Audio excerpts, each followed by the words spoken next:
도널드 트럼프 전 대통령은 애틀랜타의 범죄에 대해 계속해서 거짓되고 오해의 소지가 있는 주장을 하고 있다.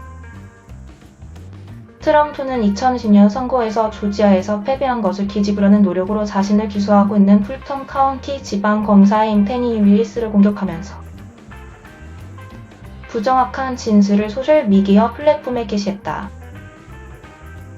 목요일 오후 트럼프는 풀턴 카운티 교도소에서 처리를 위해 항복할 계획을 세우기 몇 시간 전에 애틀랜타에서 트럼프와 다른 살인 범죄 수준에 도달한 적이 없다고 주장했다. 애틀랜타의 2022년 살인 총기 170명은 1996년 이후 이 도시에서 가장 높았지만 170명조차 전에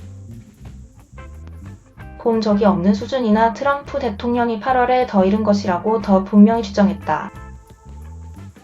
도시는 1973년 263명의 살인을 기록했다. 범죄 분석가이자 컨설턴트인 제프 애셔가 CNN에 제공한 수치에 따르면 2022년 총계는 1960년 이후 연간 총계 23번째로 가장 높았으며 인구 규모는 2023년에 비해 가장 높은 것으로 집계되지 않았다.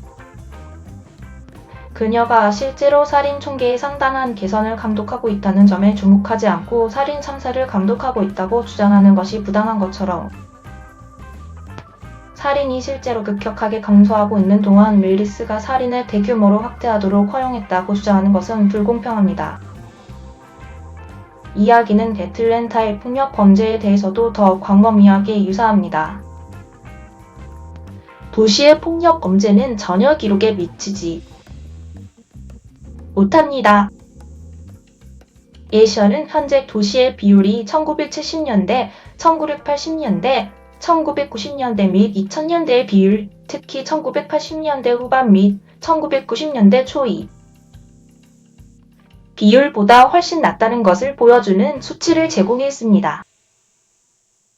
예를 들어 애틀랜타는 1990년에 16,097건의 폭력 범죄를 보고했는데 이는 2021년에 10만 명 이상의 주민이 더 있음에도 불구하고 2021년에 4,609건에 비해 훨씬 더 높은 수치입니다.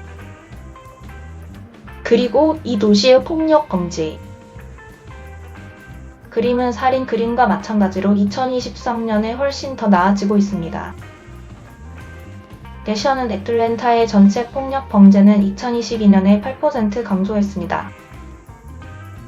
라고 언급했는데 이 추세는 살인이 증가했음에도 불구하고 2023년 현재까지 23% 감소했습니다. 이는 계속된다면 도시가 1960년대 이후 가장 낮은 폭력 범죄율을 기록했던 2018년 수준에 도달하게 될 것입니다. 윌리스를 공격하는 그의 월요일 게시물 중 하나에서 트럼프는 애틀랜타의 범죄는 전국에서 최악입니다. 트럼프는 그가 최악을 의미하는 것이 무엇인지에 대해서는 언급하지 않았습니다. 그러나 합리적인 통계적인 측정에 따르면 애틀랜타는 올해 개선되기도 전에 이 나라에서 범죄가 가장 나쁜 도시는 아니었습니다. 애셔는 애틀랜타의 살인율은 제가 완전한 2022년 살인 데이터를 수집할 수 있었던 85개 도시 중 대략 13번째로 높았습니다.